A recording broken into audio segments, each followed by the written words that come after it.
here.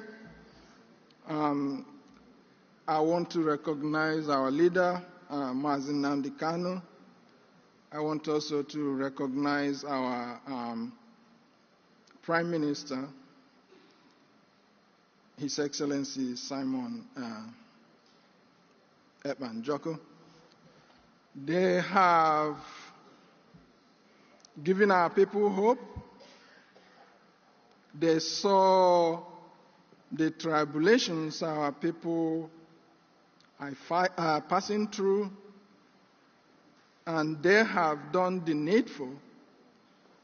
We are fortunate to have a prophet in the name of nnamdi Kanu, who everybody testifies that everything he had prophesied had happened. In the same or comparable capacity, our Prime Minister has promised a lot of things, and pretty much everything he has promised, he has delivered, including this day.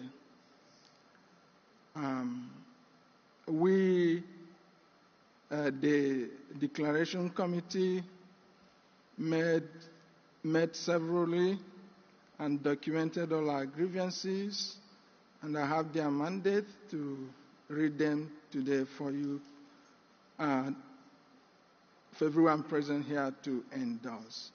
So without wasting your time, this is the Declaration of Restoration of Independent United States of Biafra.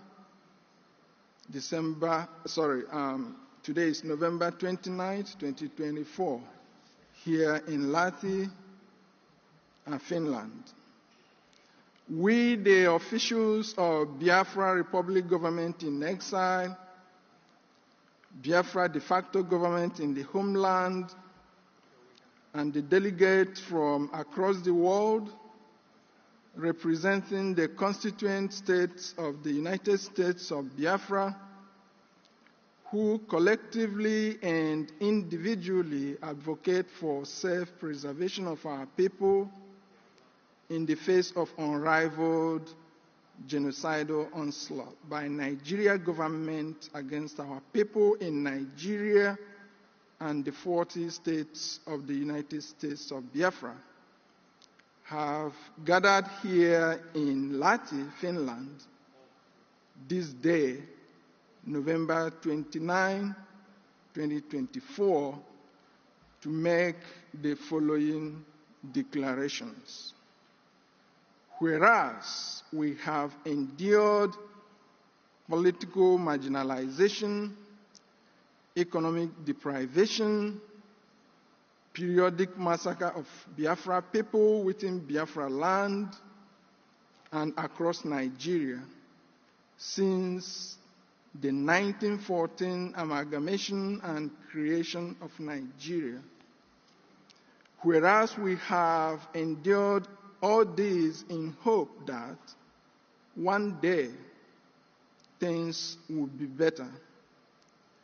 Even the initial declaration of an independent state of Biafra and the 13-month civil war in which more than 5 million of our compatriots perished was not enough to steer Nigeria towards that elusive, inclusive, and prosperous future.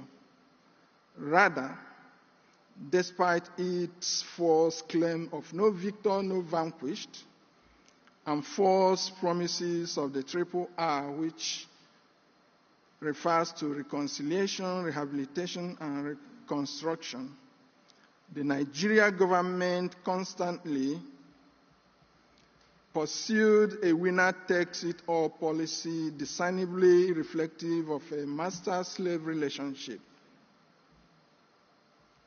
We have endured all this with so much reluctance to complain. We have resorted to self-help and strived to provide for ourselves basic necessities of life that ordinarily governments across the world provide for their citizens. We have carried on in the face of unimaginable hardship until our very existence became threatened beyond human tolerance limits. In 1999, we started nonviolent agitation with flags. Instead of sending negotiators to address our agitation, the Nigerian government resorted to systematic killings of our people, aiming to exterminate all the agitators and killing tens of thousands of Biafrans in the process, and harvesting the organs of thousands of those they abducted. Nigeria government intensified its widespread massacre of Biafra people under the Fulani-controlled government of Muhammadu Buhari in 2015, and has continued since then. Our leader, Nnamdi Kanu, escaped assassination when Nigeria military invaded his home on September 17, 2017, an invasion that left 28 other Biafrans dead. 3 years later, Nigeria went as far as abducting our leader, Nnamdi Kanu, in Kenya and renditioning him to Nigeria in June 2021, and has detained him in solitary confinement for more than 3 years now, despite 2 Nigeria court judgments and a United Nations work group on arbitrary detention mandating his release with compensation. These ongoing brutalities against our people serve as frequent reminder that the war that supposedly ended in 1970 never really ended. In response to the various shades of existential threats Nigeria is presenting to the people of Biafra, and out of the natural law of self-defense and consistent with the United Nations and African Union charters on people's right to self-defense, we started carrying arms officially in 2022.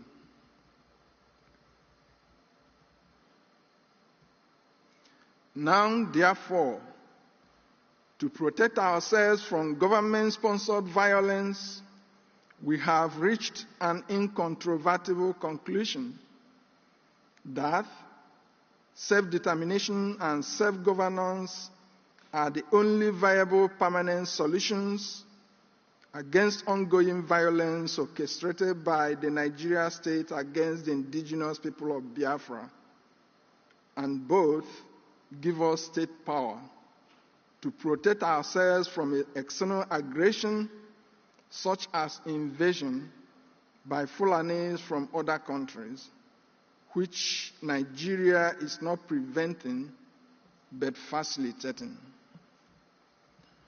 On the basis of these and many more grievances listed hereunder, and knowing fully well that we are a group of people confronting several extenuating circumstances that collectively make our people an endangered species, and knowing fully well that the only means for our collective survival is self-preservation and self-determination, we are taking these steps to declare the restoration of the independence of the United States of Biafra, also known as the Confederating States of Biafra.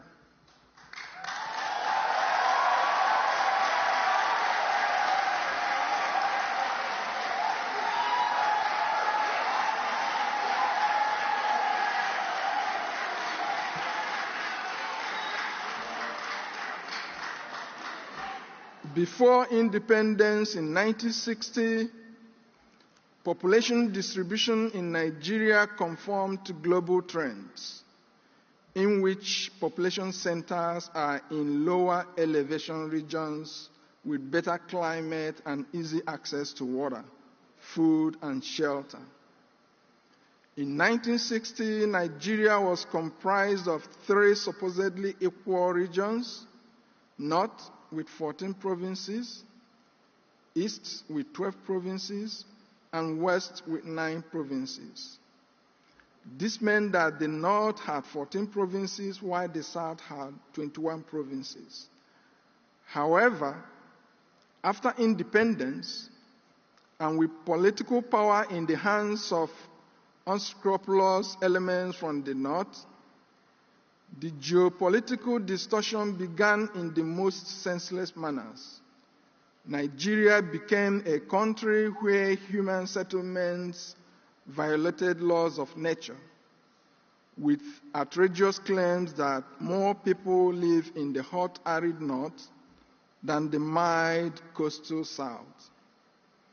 Gradual and arbitrary creation of states by mainly military leaders from the North over the years resulted in the North today having 19 states and 414 local government areas, while the South has 17 states and 355 local government areas.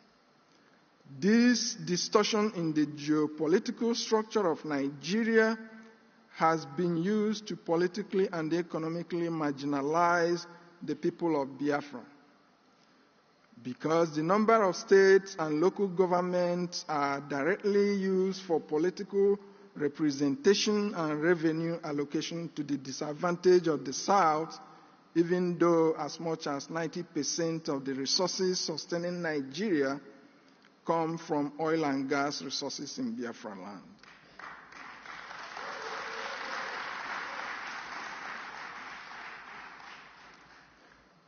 Distortions in geopolitical structure, resource control, religious incompatibility, and a larger ambition by the Fulani oligarchy to make Nigeria a Fulani country are at the core of instability and insecurity in Nigeria. And all avenues by indigenous people to seek redress have been met with brute force. Such brute force has resulted in military invasion of numerous communities in Biafra land and indiscriminate killings of people in those communities at genocidal scale.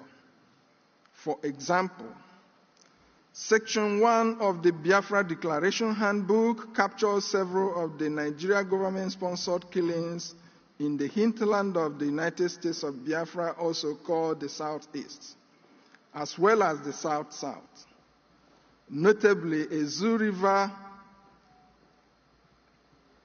massacre under Governor Peter Obi, Onisha Mpo massacre under Governor Obiano, Obaru massacres under Governor Soludo, Obibo massacre under Governor Wike, Ohafia and Aba massacres, including 150 youths praying at Ngwa High School and another hundreds of innocent Biafrans on a parade in Aba, as well as the invasion of nnamdi Kanu's home that left at least 28 people dead under Governor Ekpa. Also, widespread Ebonyi massacres under Governor Umahi, widespread Enugu massacres under Governor Ugwuanyi, widespread Imo massacres, including repeated invasions of Izombe, Olo, Osu, under Governor Zodimma. Nigeria terrorist forces also unleashed mayhem and killed hundreds of Biafrans who were celebrating in Port Harcourt Donald Trump's victory in the 2016 U.S. presidential election. In all days, tens of thousands of Biafrans have been killed. But the coastal regions of Biafra have also not been spared in these killings, and more than 4,000 people were killed between 1999 and 2024. In particular, Ode massacre in 1999, Kwale massacres in 1999, and ongoing Ozoro Ole massacres 1999, 2003, Uweru massacres 2021 to 2023, Okuama massacre 2024, Olodiama massacre 2024, and not to forget the one of the worst recorded massacres in human history in Asaba, 1967-70. Also, the eastern flank of Biafra, covering former Cross River and Akwa Ibom states, has its record of Nigeria government-sponsored killings, including in 2021 when Nigerian military invaded the following communities with substantial loss of lives: Afahat, Ekot Apan, Okan, Owa, Ekot Afanga, Ntok Nsek, Ekot Upon Eto, Ekot Otu, Ekot Obok, Ntak Ekot Akan, and some other communities. Since after the 2021 invasion, the military has maintained presence there and are frequently abducting people, killing them, harvesting their organs, snatching people's wives, and raping our women. They maintain checkpoints where travelers must disembark from their vehicles with arms raised while passing the checkpoint on foot. This pattern of military and police intimidation is commonplace in the whole of Biafra land.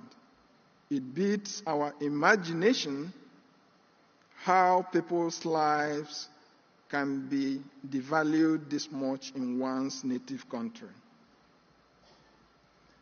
In contrast, there has never been military invasion of communities in northern Nigeria, just as there are rarely communal clashes in the north, unlike the south.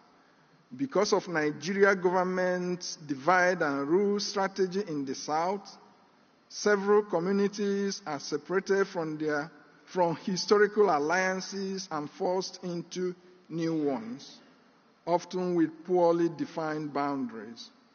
Such machinations by the Nigeria government have been responsible for the spate of boundary-inspired communal clashes in Biafra land, which is relatively absent in the north. The United States of Biafra will reunite communities along natural and historical boundaries and bring an end to boundary disputes. Aside from killings directly conducted by Nigeria government, various Fulani-affiliated terrorist groups such as Boko Haram, ISWAP, Fulani herdsmen, in their desire to displace indigenous people and take over their lands, are invading communities and slaughtering them in a scale never seen before. For example,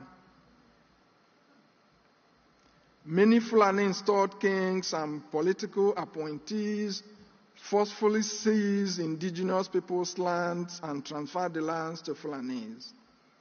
The Oba of Benin is reported to have sold in 3 years 1,200 acres of land to Aligoke Dangote, and Dangote trucks are used to ship in Fulani terrorists into these lands, from where the Fulanis operate and unleash terror in the neighboring communities and the entire coastal region, especially in Ekpa State, former Delta State, where the kidnappers in Ekpa land come from Benin, former Edo State.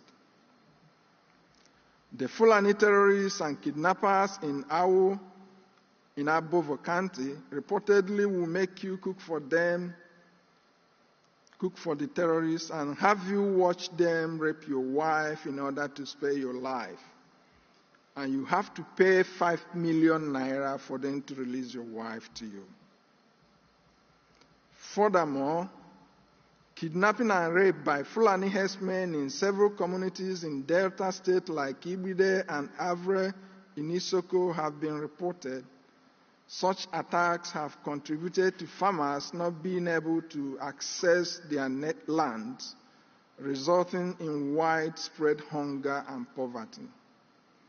Repeated attacks by Fulani terrorists and killer herdsmen in 2001, 2010, and 2023, and early part of 2024 in Uweru Kingdom in Urobo Isoko led to over 300 persons losing their lives.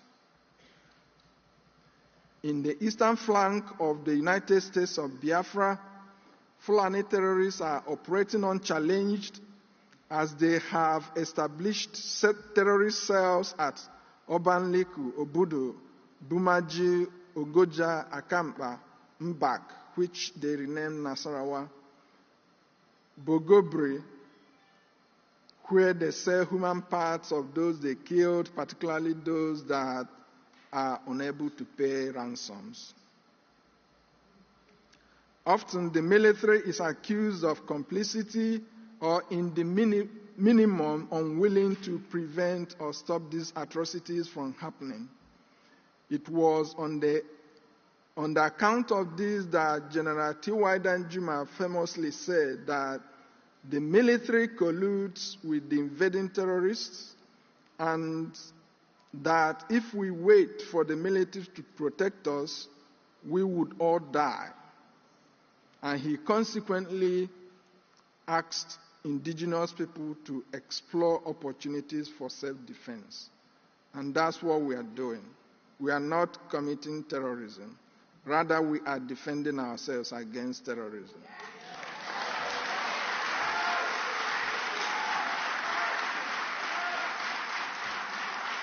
And Mazi Nnamdi Kanu is not inciting violence and is not committing terrorism. Rather, he was sensitizing his people against terrorist threats.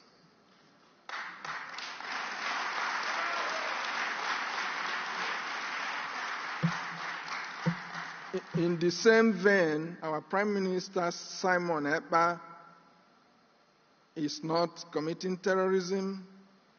Rather, he is defending his people against terrorism.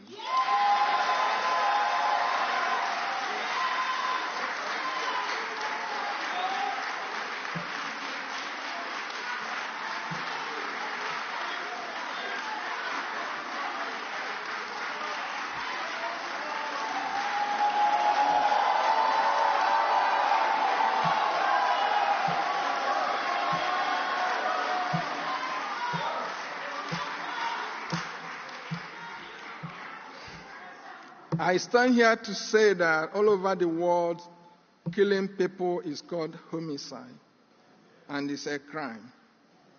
But in Nigeria, Fulanis are killing people all over the country.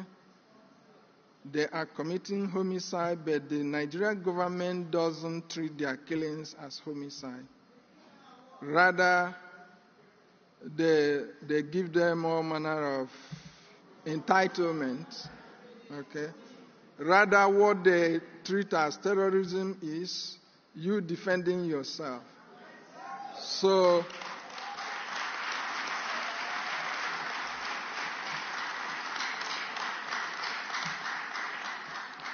Nigeria government wants you to let Fulani kill you. In fact, they want you to bend your neck so that when Fulani strikes you once, your head falls off. And we said we wouldn't do that. And because of that,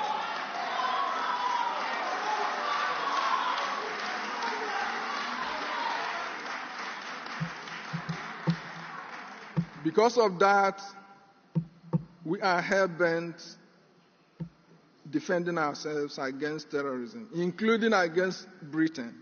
Okay?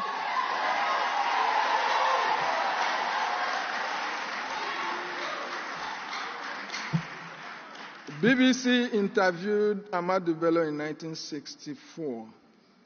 And if you listen to that interview, you will see that Nigeria was never one country. And Britain forcing us to be in the same country is exercising futility.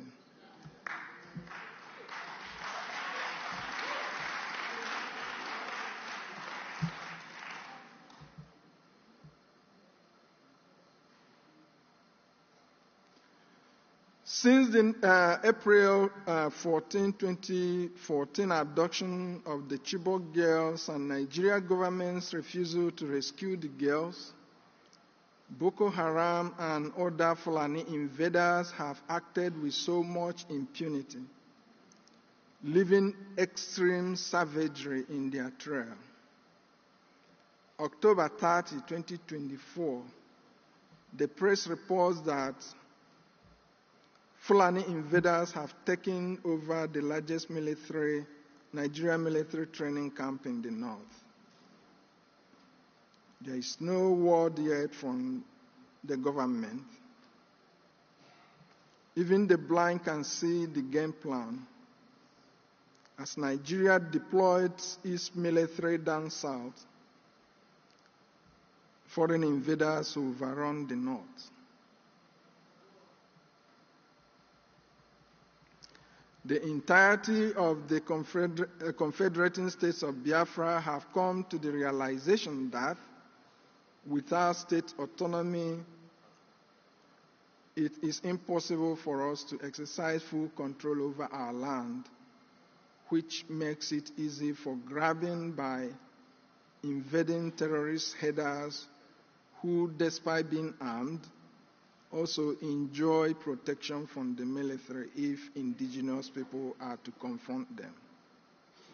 The political and economic marginalization of people of Biafra are well documented in sections 1 and 2 of the Biafra Declaration Handbook, and a few of them are listed here.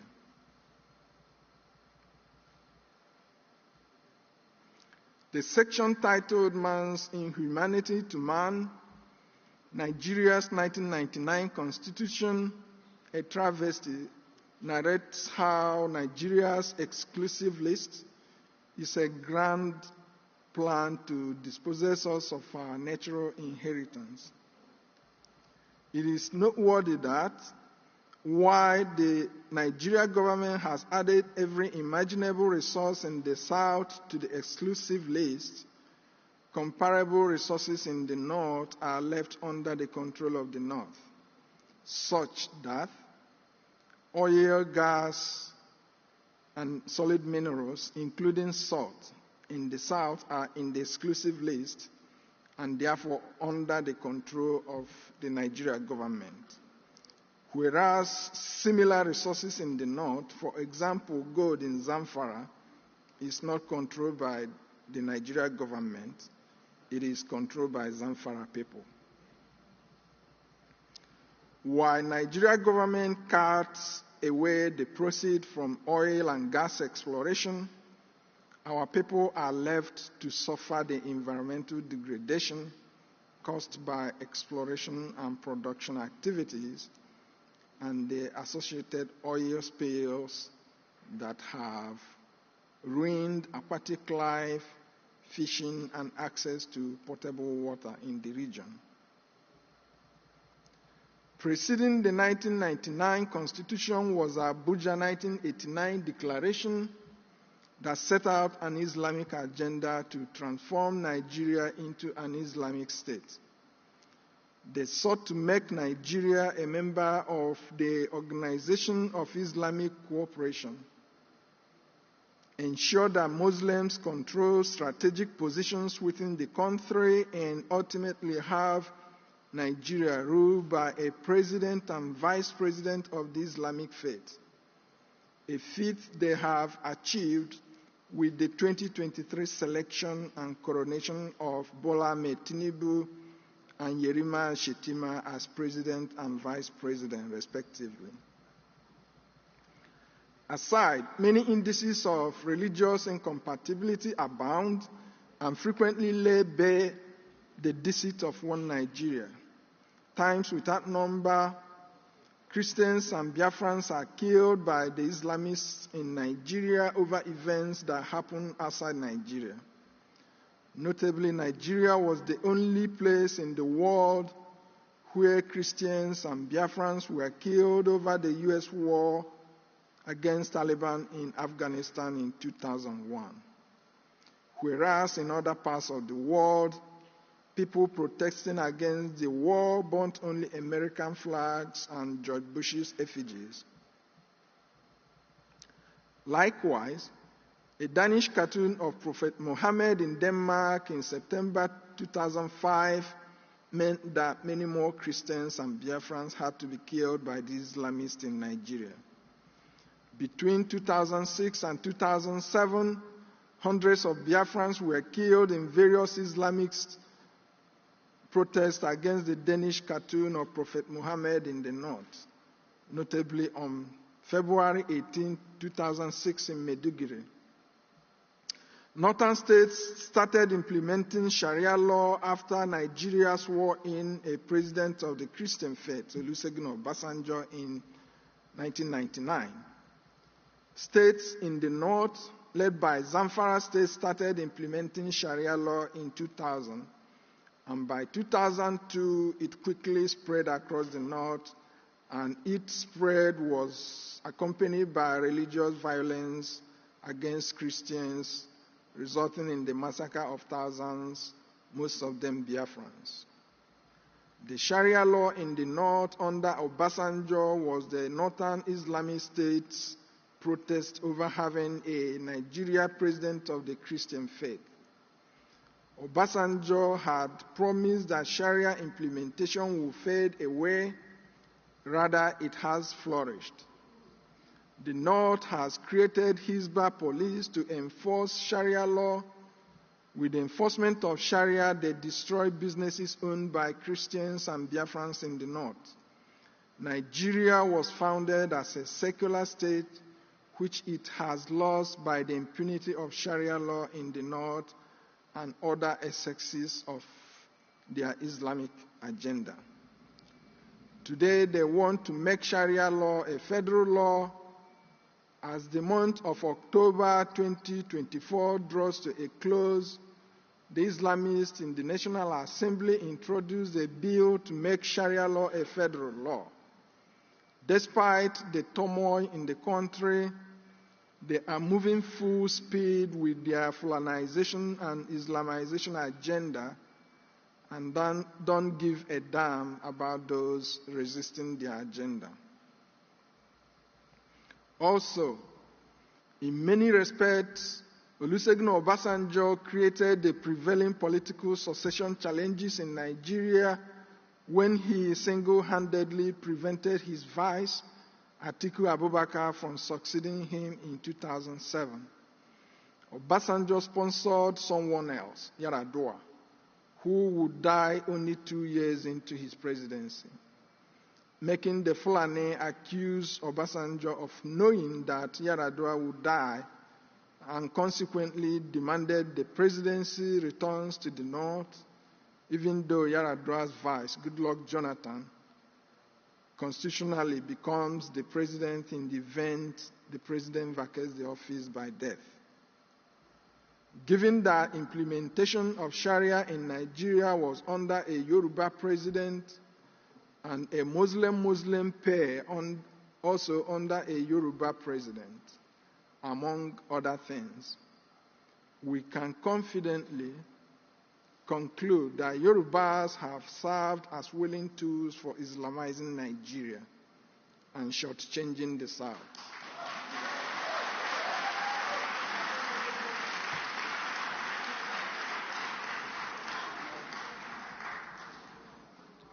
August 23, 2024, as reported by Sahara Reporters, Tinubu government excludes Southeast institutions as NEL Fund publishes student loan disbursement to 19 universities and other higher institutions. Practically excludes both Southeast and South-South, with the exception of University of Benin. Tinubu appears ready to continue with the same pattern of exclusion Biafra territories, particularly the Southeast, suffered under Buhari. Of course, long ago, Ahmadu Bello boasted that any president who is not from the South to rule Nigeria must be employed to fulfill their Islamic agenda. The politics of exclusion of the Southeast and South-South have been common throughout Nigeria's history, and successive governments have pursued it with fervent fervor. but it particularly took a new dimension under the Buhari government.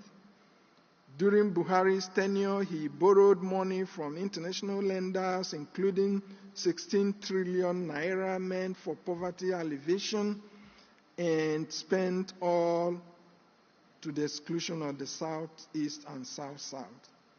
He also created new federal universities, and none of those universities was in the Southeast. Many people recall how the COVID-era palliatives were given to other regions but not to the Biafra territories of Southeast and South-South.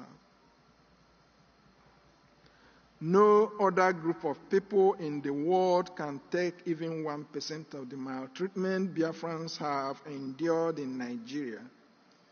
Imagine Yoruba contributing nothing to Nigeria, but in a position deciding who to include or exclude in the scheme of things. Or these shenanigans from Nigeria make our freedom inevitable. What is the value of life if it is so bare and so ridiculously deprived and devalued? In addition to the pain marginalization and religious incompatibility have caused, cultural incompatibility is even as ominous as anything else we have discussed. Many people argue that Fulanis value cattle above and beyond human lives. This was recently a subject of discussion at the Nigeria National Assembly. Such value system has wreaked untold havoc on millions of Nigerians and Biafrans. The Fulani disregard for human lives underlies their propensity to commit genocide at scales not seen in modern human history, which makes it seem like we are reliving the Stone Age again. Hundreds of Biafrans were killed between 1993 and 1998 in northern Nigeria because of Moshood Abiola, who was believed to have won the June 12, 1993 election that was subsequently annulled. Many more Biafrans were also killed when Abacha and Abiola died between June 8 and July 7, 1998. On April the 24th, 2011, more than 1,000 Biafrans were killed after Goodluck Jonathan, a Christian and Biafran, was declared winner of the Nigeria presidential election over Fulani Muhammadu Buhari. Muslim youth went on rampage in northern towns and cities.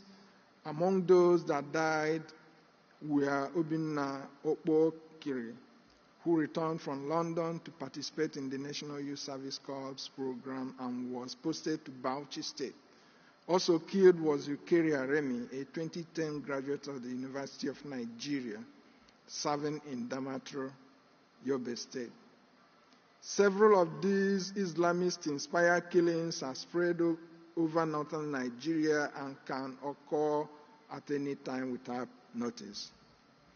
Other instances include Fulani invasion of communities in Biafra land, including Ehamufu, Izombe, Obanliku, Obudu, Bumaji, Ogoja, Akampa, Mbak, Bogobri, Ibide, Avre, Uweru, and other places, as well as Fulani killings and slaughtering of people who are unable to pay ransom, and in many instances, even after paying ransom. It does not make sense making references to one Nigeria when it is obvious that Nigeria is not one, has never been one, and will never be one.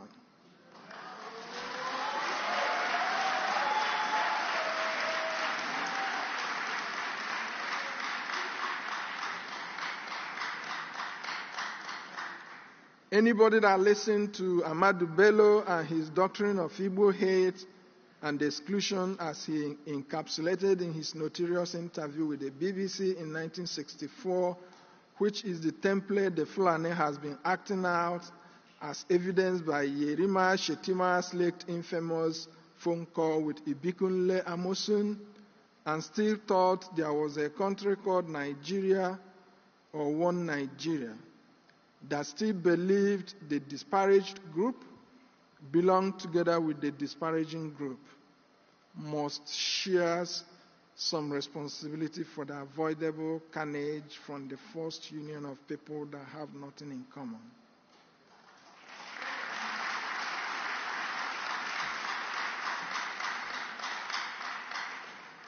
In the north, all Biafrans are identified as Igbo. So when you hear Ahmadu Bello mention Igbo, don't think you are not included because you don't see yourself as Igbo. When it starts happening, the North doesn't separate the man from Monisha, from that from Uyo or Aba. Neither do they separate the man from Enugu from the one from Calabar, just as they don't separate the man from Owerri or Port Harcourt from the man from Esan, Warri, or Yenagoa. The North sees all of us as one. They only divide us as a tool to weaken us and cheat us.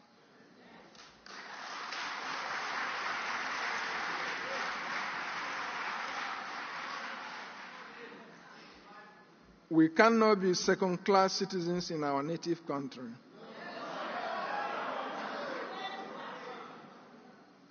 We would all embrace diversity if it means live and let live. But this is not the case. Diversity in Nigeria means die so that Fulani may live. They want to kill us and take over our lands. For Fulani to grow their cattle rearing business, they want to ruin our crop growing business. They feed their cattle with our farms, and the Nigerian government does not think that this is unacceptable. They kill us, and the Nigerian government has never made any effort to stop the killing or fish out the killers. Rather, the government goes after anyone with ability to protect his or herself. They say they want to dip their Quran in the Atlantic Ocean, and they are meticulously pursuing that agenda. And nothing will stop them except we will rise up to stop them.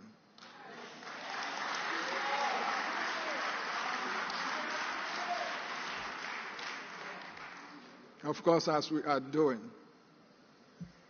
August 26, 2024, reports of new Fulani massacre of indigenous people in Zamfara State, similar to Fulani killings in Plateau State on the eve of Christmas, December 24, 2023. Video on social media shows over 200 people lying dead while the terrorists scream their jihadist lingo, Allahu Akbar, apparently praising their God for killing the people. Hundreds of innocent, defenseless people slaughtered. As usual, no word or speech from the Nigerian president condemning the atrocities or commiserating with the people. The politicians pretend that nothing happened. Nigerians are also indifferent, underscoring colossal lack of value for human life. Nigerians can arrange protests against hunger, but not against senseless loss of life, possibly because Fulani has succeeded in conditioning the country to accept Fulani crimes as normal. Even though this is happening in the north, we have compassion on our fellow indigenous people and must speak out on their behalf. Biafra independence is the only thing that will stop Fulani avowed ambition to kill all of us.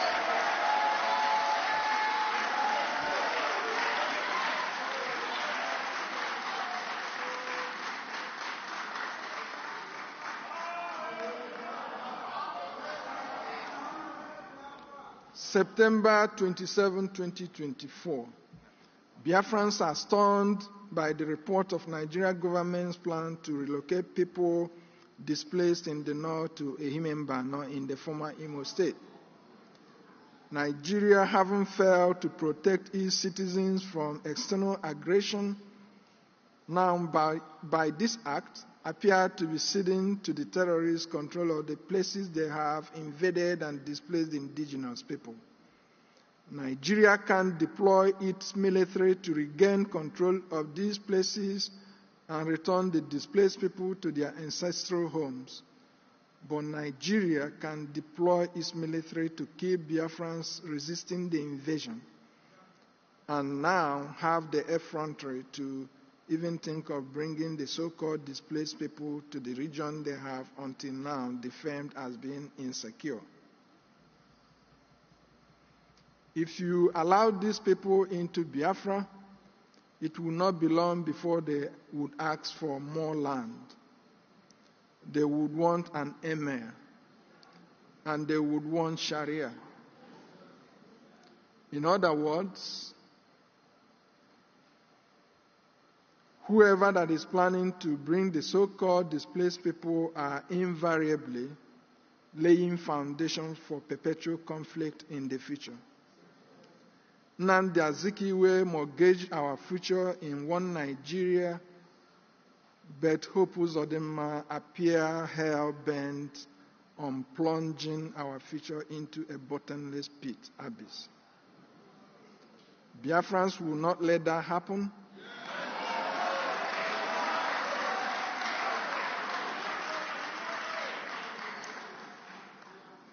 Ehimembano is a few kilometers from the Atlantic Ocean, and definitely this planned relocation of the jihadists to Biafra land surreptitiously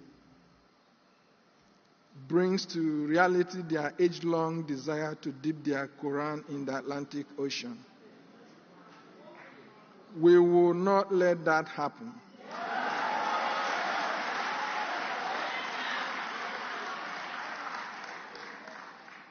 As the Biafra government, led by His Excellency Ekpa Simon Njoku, has said, we will only take refugees after our independence from Nigeria.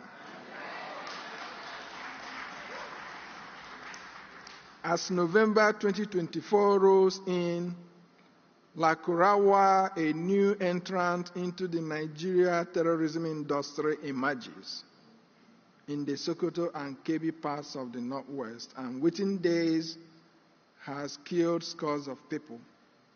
This latest terrorist group is reported to be made up of nationals of Mali, Niger, etc.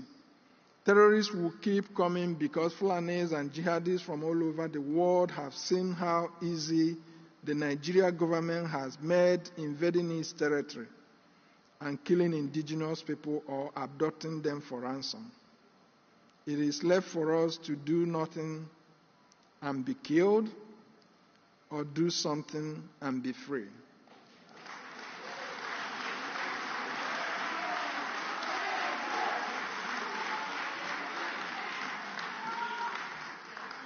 We have chosen to do something and be free.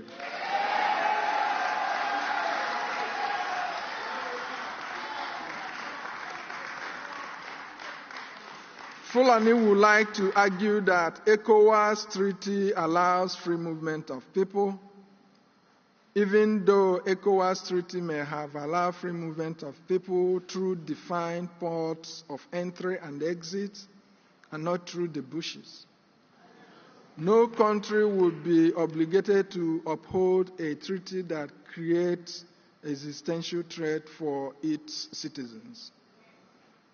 Those that call themselves legislatures at the National Assembly have never considered a bill to secure the northern border, either because they are in denial of the problem or they are so scared to propose a solution.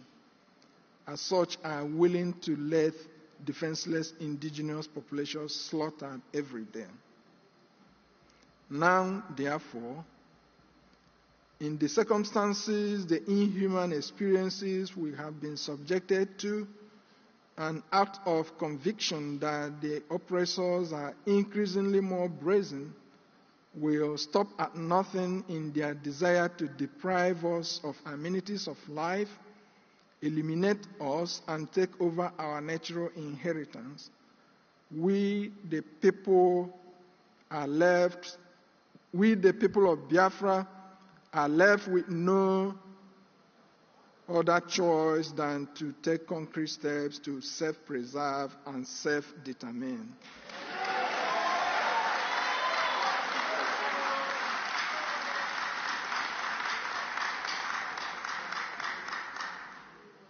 And on the basis of the Biafra self-referendum conducted between February 1, 2024 and November the 28th, 2024, and Lati Convention delegates votes authorizing using the outcome of the referendum to declare restoration of Biafra independence, we are compelled to, on behalf of the people of the United States of Biafra, declare the restoration of the independence of the United States of Biafra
The zoo is falling.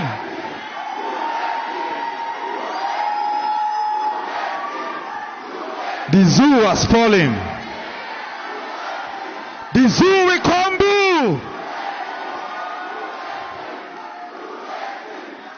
They will feel the heat. We move with speed, no limit.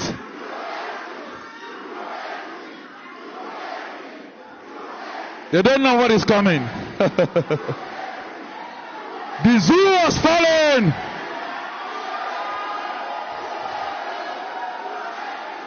We move.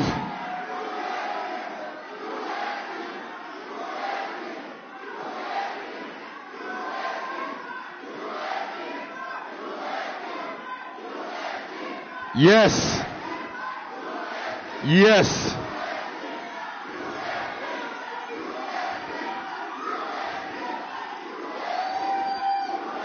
We are here to let the world know what is happening. Only Biafra! Only Biafra! Only Biafra! We move!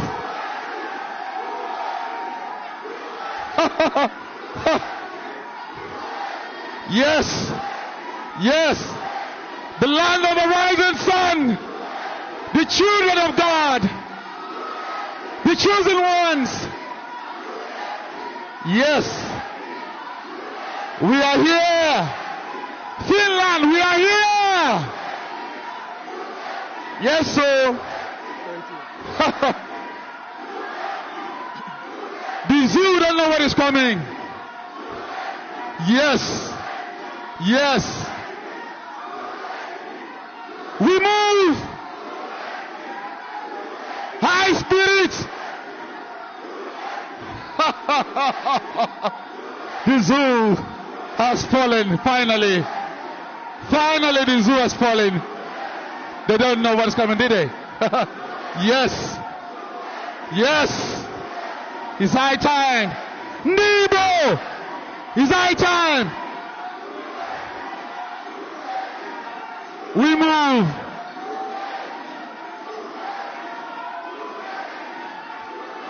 Freedom is not given.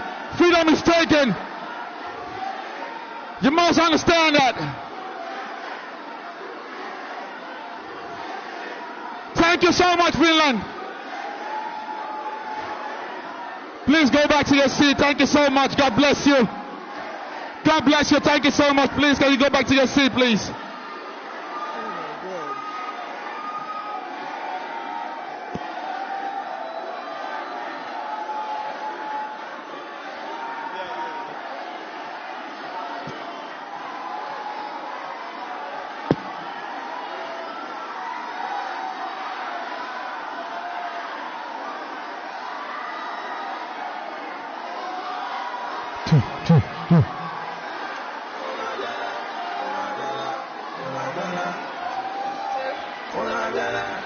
Please, can you go back to your seat? Thank you so much. God bless you. Thank you so much. USB, USB, USB, USB, USB, USB, USB, USB, USB,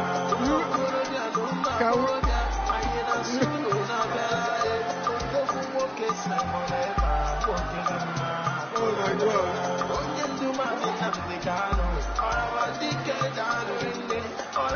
Okay. Yeah.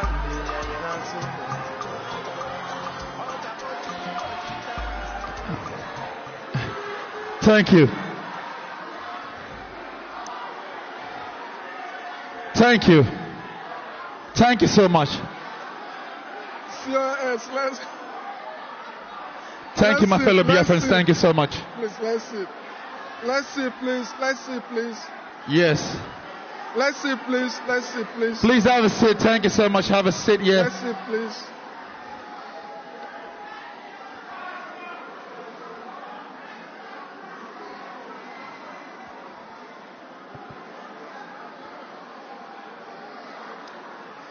So, one more time, we are compelled to, on behalf of the people of the United States of Biafra, declare the restoration of independence of the United States of Biafra, comprising 40 confederating states. On this day,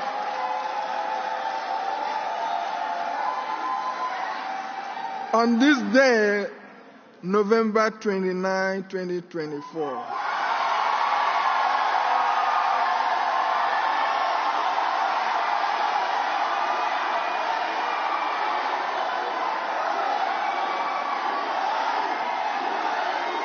USB, USB, USB, USB, USB, USB, USB, USB, USB, USB, USB, USB, USB, USB, USB, USB.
Let's sit.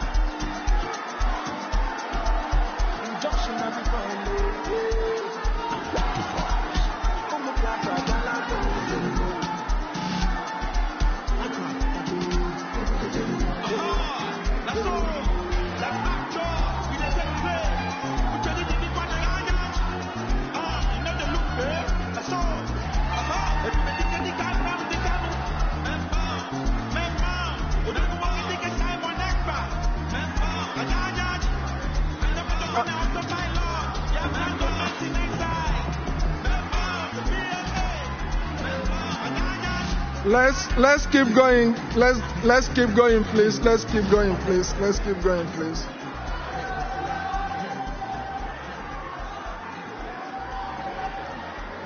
Let's keep going, please. Let's keep going, please. Let's keep going, please.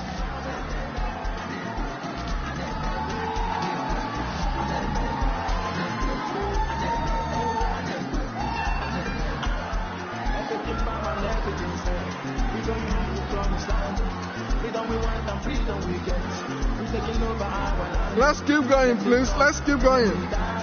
The United States of Biafra shall have the full powers of a sovereign state and shall establish commerce, levy war, make peace, enter into diplomatic relations, and carry out, as of rights, other sovereign responsibilities.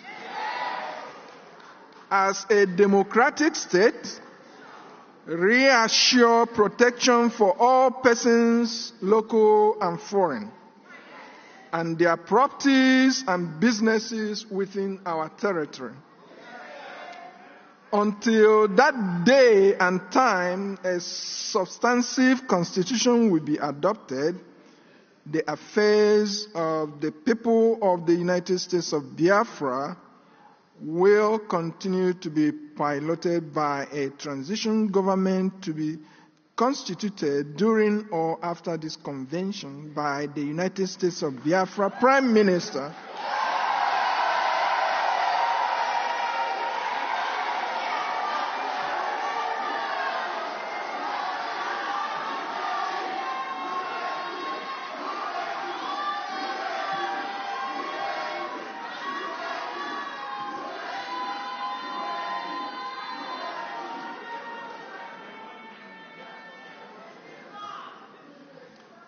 Re-establish the Bight of Biafra, which was mischievously removed by the Nigeria state after the Civil War.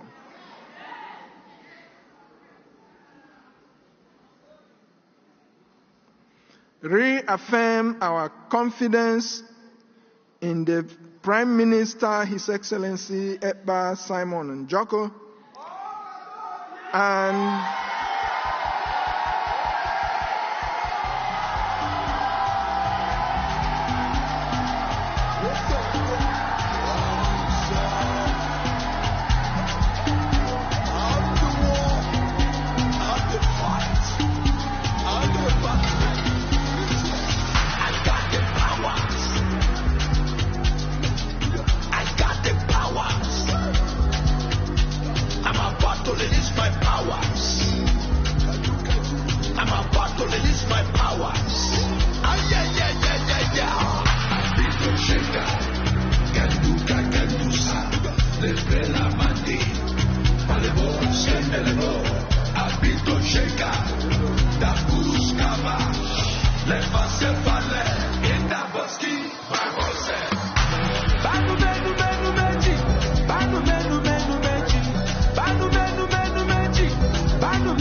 And we assure him of our unreserved support, which he has earned by virtue of his transformational leadership that made this day possible.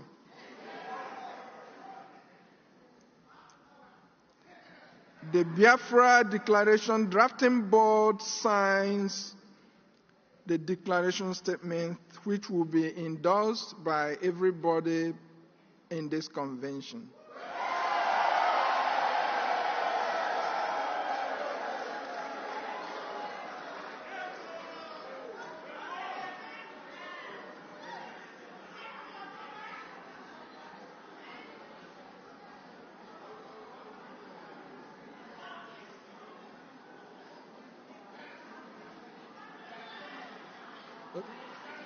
COS.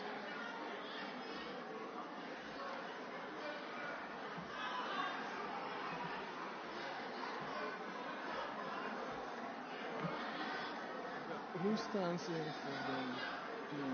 I think he's the chief of staff, so you can call her to. Call her. Yeah, you can hold your list. Chief of staff? Chief of staff?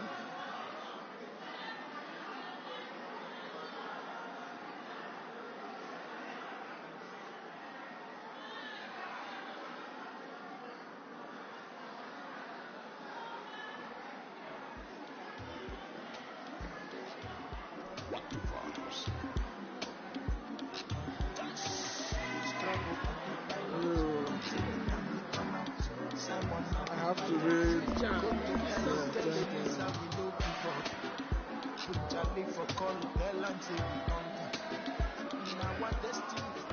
So I'm gonna read the next paragraph, then you will read the last one on behalf of the plan. Okay? You will read here. I'm gonna read here, and then you read this one. Okay? Okay, you remember our attorney here, Attorney Jane, where is she going to read and sign? Attorney Jane. Where is she? Our attorney, she's here. She has nothing to sign. The attorney. She has something to read. She can read this, yeah. She can come and read this one.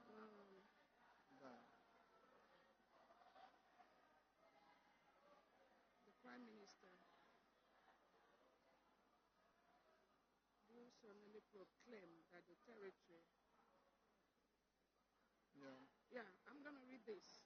I'm going to read. This is the Prime Minister, right? No, this is like swearing in the PM. It was supposed to be the judge that does it. Yeah, our attorney is here. Yeah, but PM said it doesn't have to be a judge. But if she's here, bring her the attorney must do it. Yeah, bring her up. Struggle autopilot until nnamdi come out. Simon had the pilot. Go to hell, tell Elisa we no give up. Put Charlie for call, tell and say we conquer. Now our destiny, we born to save Africa. Freedom and restoration. If you no get mine, come up, but you collect woto. Hey. Operation Python dance, it no stop us. Hey. Army kill us, it no stop us. Hey. People hunger, it no reach us. Them kidnap nnamdi, we still focus. Yes, everywhere for Nigeria don't rocket.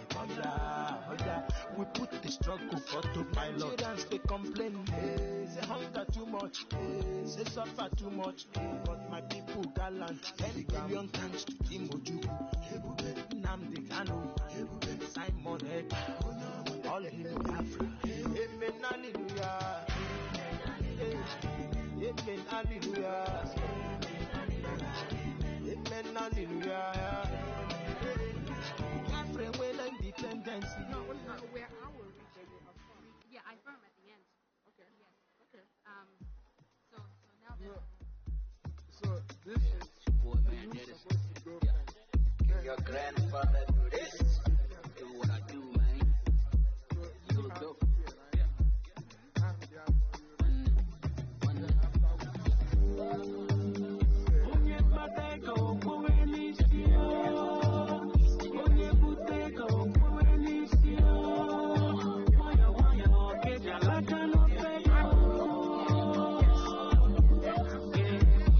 You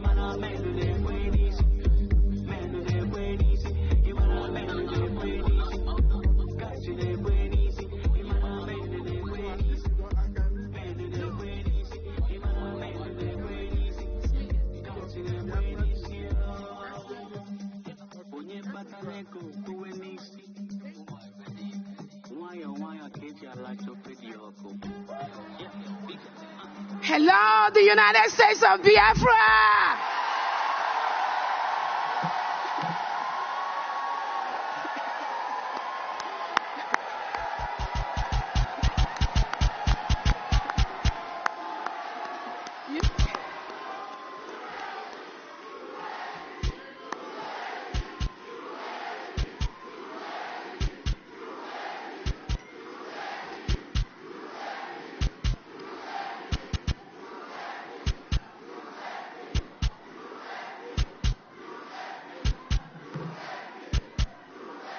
Thank you.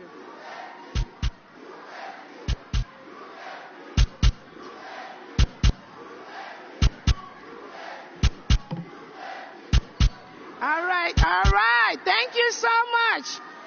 Thank you so much. Thank you so very much. All right, we continue to conclude. Our independence is here today.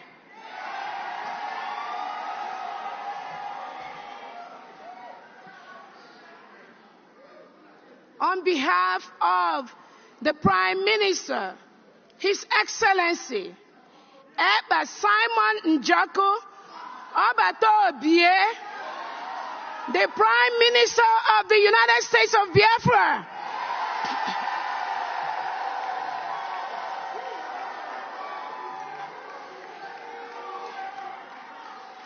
Now therefore,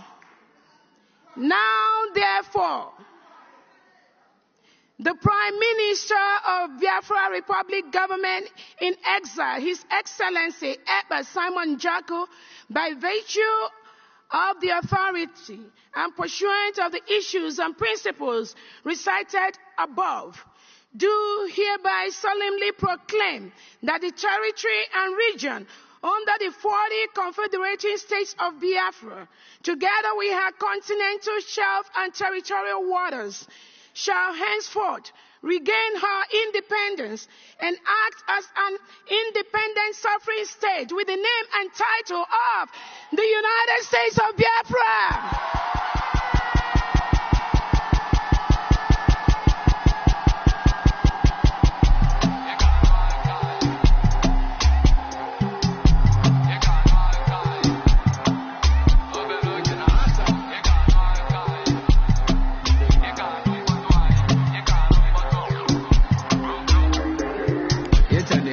Shall it be?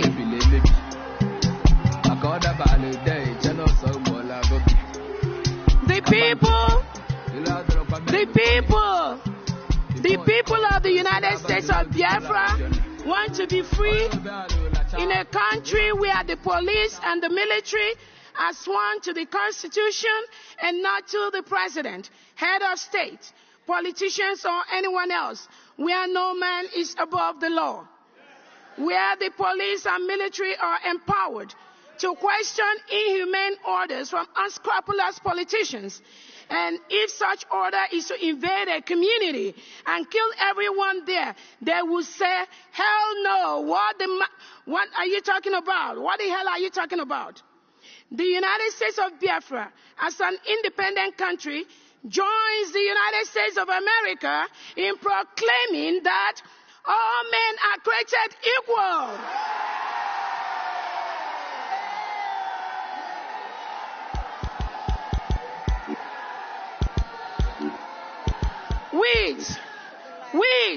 With certain inalienable rights, including the right to life, liberty, and pursuit of happiness. Can you scream? The United States of Biafra envisions a country where peace, unity, equity, and progress shall prevail. My fellow Biafrans, let's join hands and make it a reality. God bless you, and God bless the United States of Biafra. Ekpa Simon Njako. What the vibes? Just struggle autopilot until at this time, Simon not the pilot. Go to hell, tell at this time, we are going to call on the Chief Justice of the United States of Biafra, Attorney Jane Iwuze, to confirm this declaration.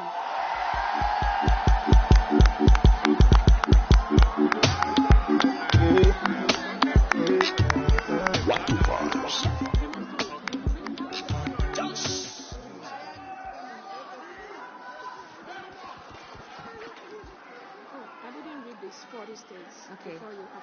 Okay, let's read it. Yeah.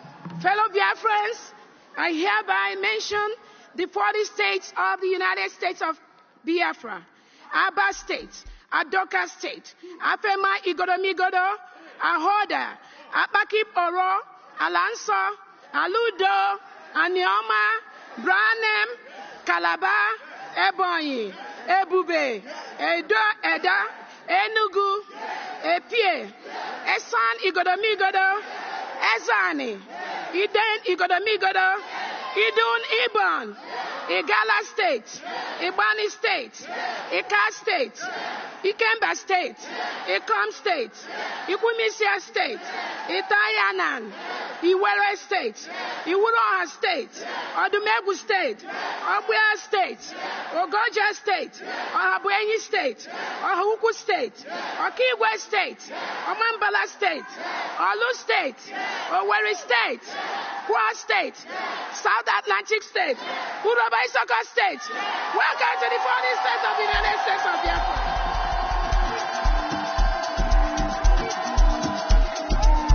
Injunction of the kanu,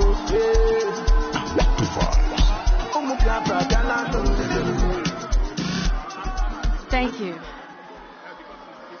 We have heard of all the grievances that have been read here today. The untold hardship of our people that they have gone through, the lives that the lives that have been lost, the lives that we are still losing.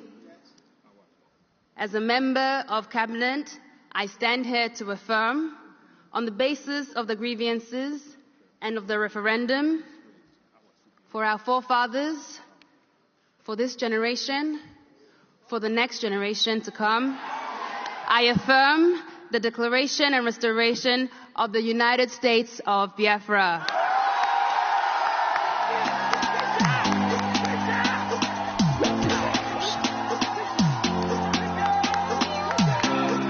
freedom is all we want. Freedom we get. Yeah. Many sacrifice, many pain and sorrow. But here we come. We change them for our praise. Cause we don't care for the sorrow, the tears and the blood. Yeah. All the people news around. Tell them say Africa don't freak. Tell them say Biafra we don't go. Tell them say we don't open the gate.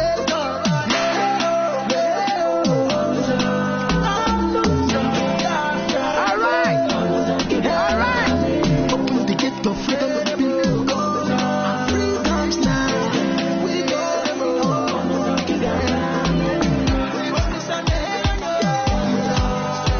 Let the sun rise and lead our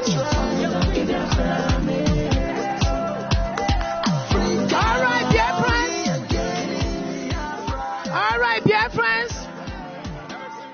Okay.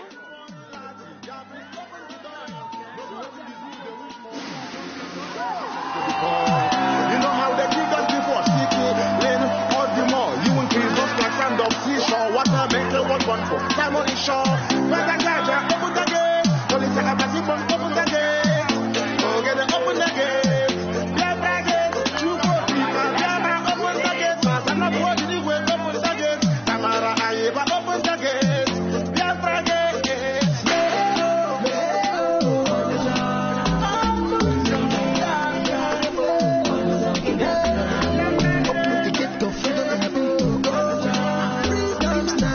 Fellow Biafrans, fellow Biafrans, fellow Biafrans, at this point,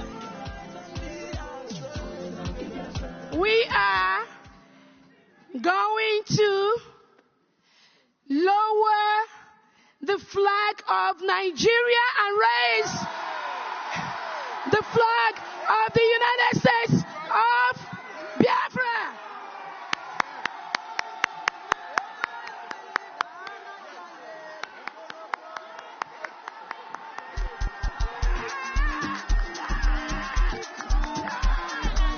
Injunction of the Congo.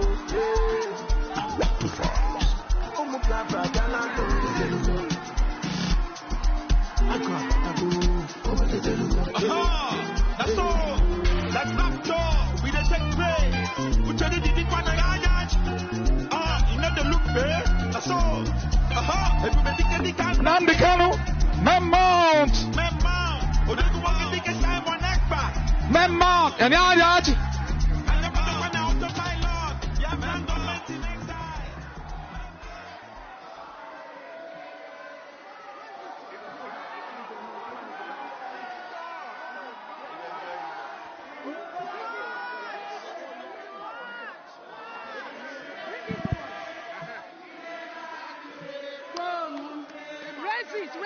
Raise it. It's okay. Just raise it.